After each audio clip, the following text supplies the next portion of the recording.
Education, sanitation and standards of living in Africa are still a big challenge as many communities are still suffering. Today we travel to Budaka as seen from the video.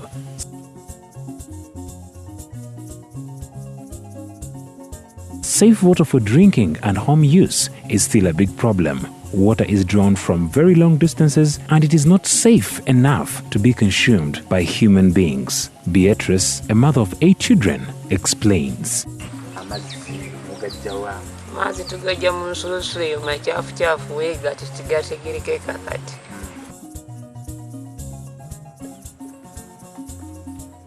This is one of the wells where water is fetched, not safe at all, and residents have no choice but just to use this water, and much of it is actually used for cooking and drinking. One of the village leaders says there is only one well in the whole village and it serves very many villages, and worst of all, this is where all cattle around the villages come to drink water.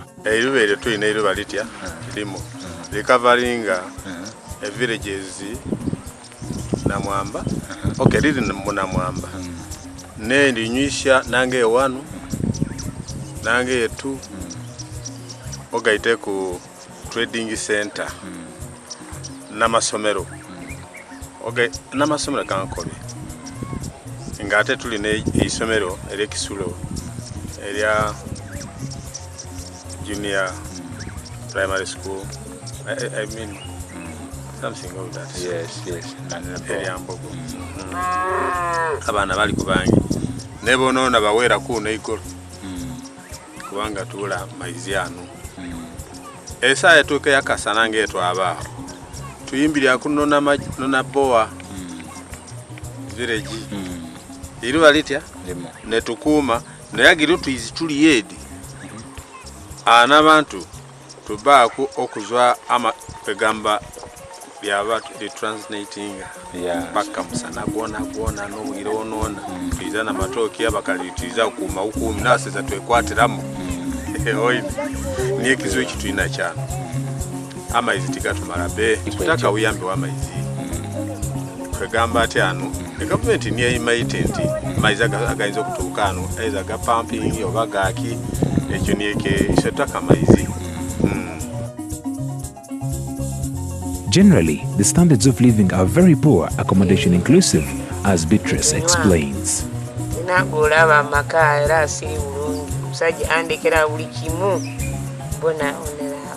Beatrice says the government has not done enough to help them. She says all they get are empty promises and this leaves them frustrated.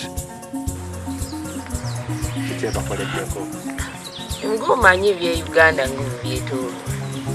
oluse yinzo okukola kyekola nebitatuuka bulungi nze sinaba kubikwatako.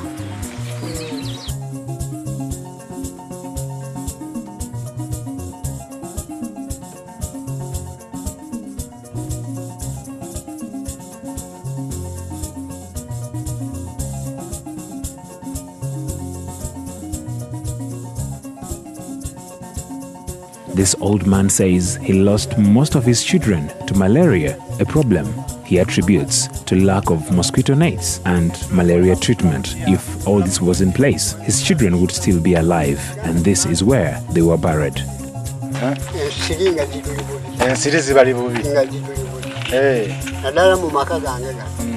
ng'olaba abaana abo n'abangwako kati nsigadde n'obujjukulu buno n'obulala bw'abaana bange baganda bange singa muba muddukiridde amaka gano.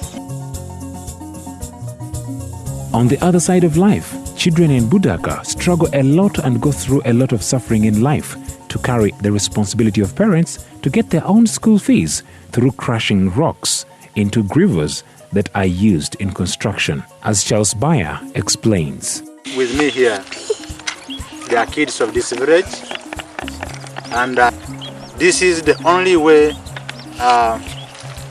of getting finances for their school fees, for the books, and also for family income.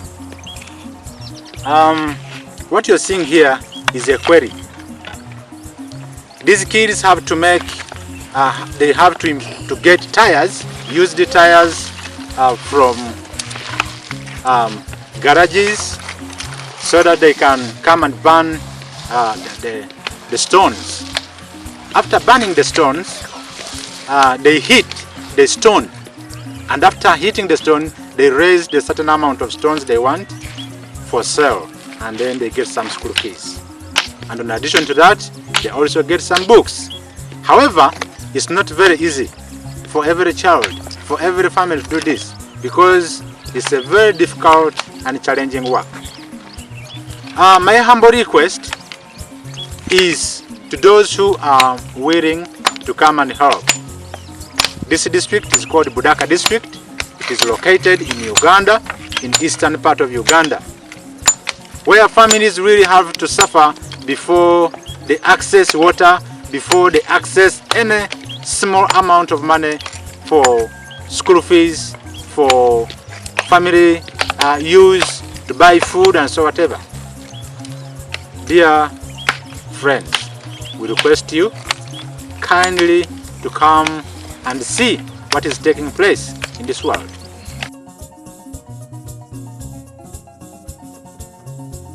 Time to go to school. Every morning, these little boys and girls barefooted have to walk long distances to school on a highway, which is very dangerous because they could easily be knocked by speeding vehicles. And Otim Martin, the police superintendent, explains more on this.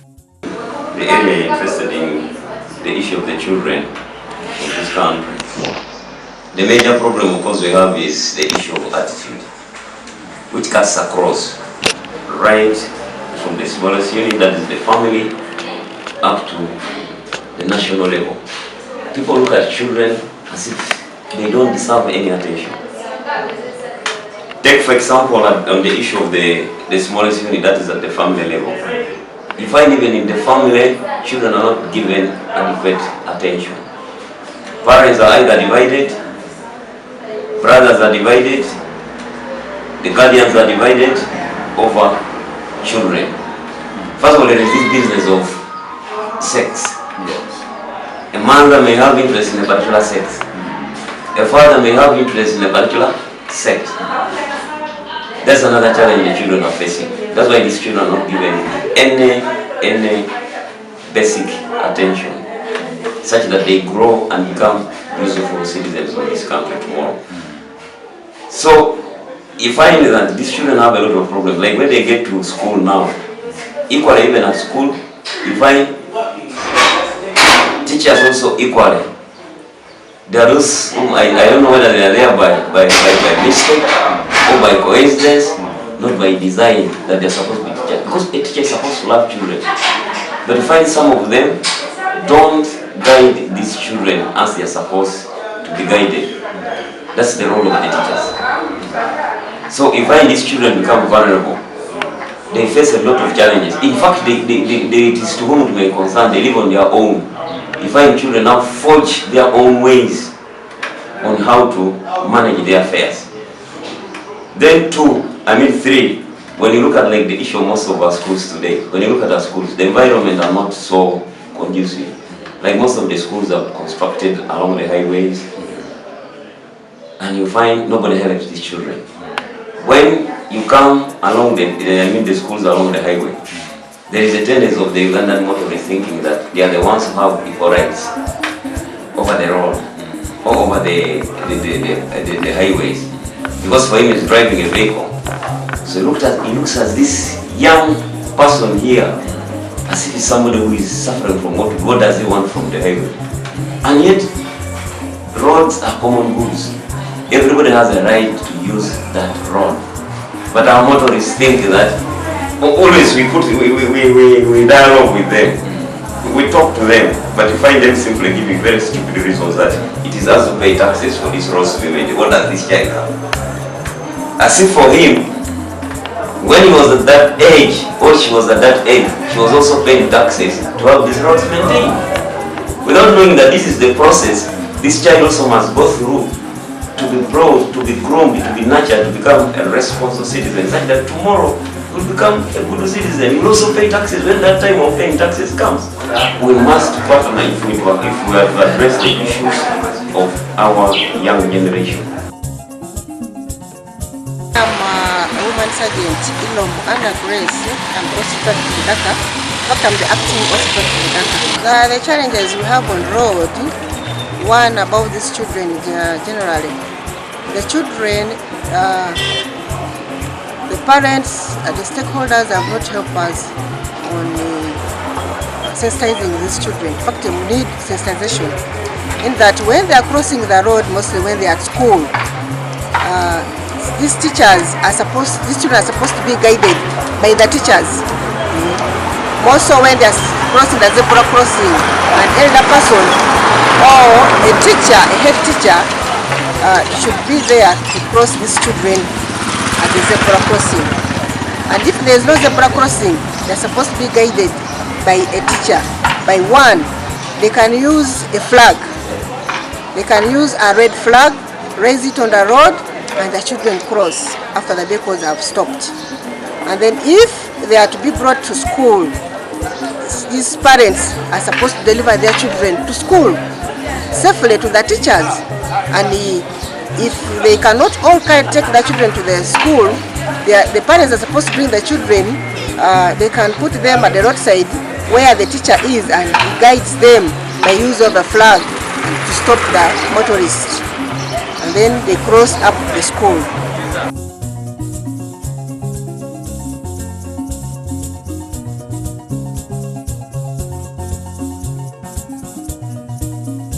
As seen in the school compound, the number of pupils is very large and most of them study on empty stomachs. They lack scholastic materials to use in classes and the number of teachers attending to them is not enough. This leaves their future hanging in balance on whether they will get good quality education, and that poses a big threat on their future. I am Mr. Rafael, primary school, as well for the primary school. One school with a population of about 2,000 children. Children are very consistent, about 6 blocks which are not enough. And being also on the main road, the school is very open to the road. There is no fence for the security, and these children are very many. Even on the side of areas to visit, the boys are very many. We have about 1,008 boys using only one block. So we have a very big problem. Even the water source, water is really a very big problem, especially during dry season like now. There is no any water nearby. We only depend on the boreholes, and yet we have only 2 ground shared by the whole community. That is a very, very big problem of the primary school. Look at the primary school is one of the schools which does very well here. But then, because of these problems, and even teachers are not many, we are understaffed. We are staff of about 26, yet we need 35 teachers to feed the population of the primary school. I'm Cecilia, a teacher in Rupada. It is a highly congested school with about 1,900 pupils, but we don't have enough facilities for them, most especially when we look at the issue of the girl child. They don't have special rooms, no urinals special for them, no places to cater for them as girls since they have their own problems, and sincerely we are finding it hard to manage them.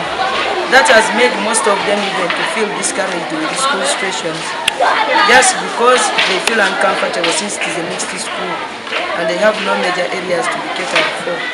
Then these children also are ever hungry. Parents cannot afford to provide them with enough food.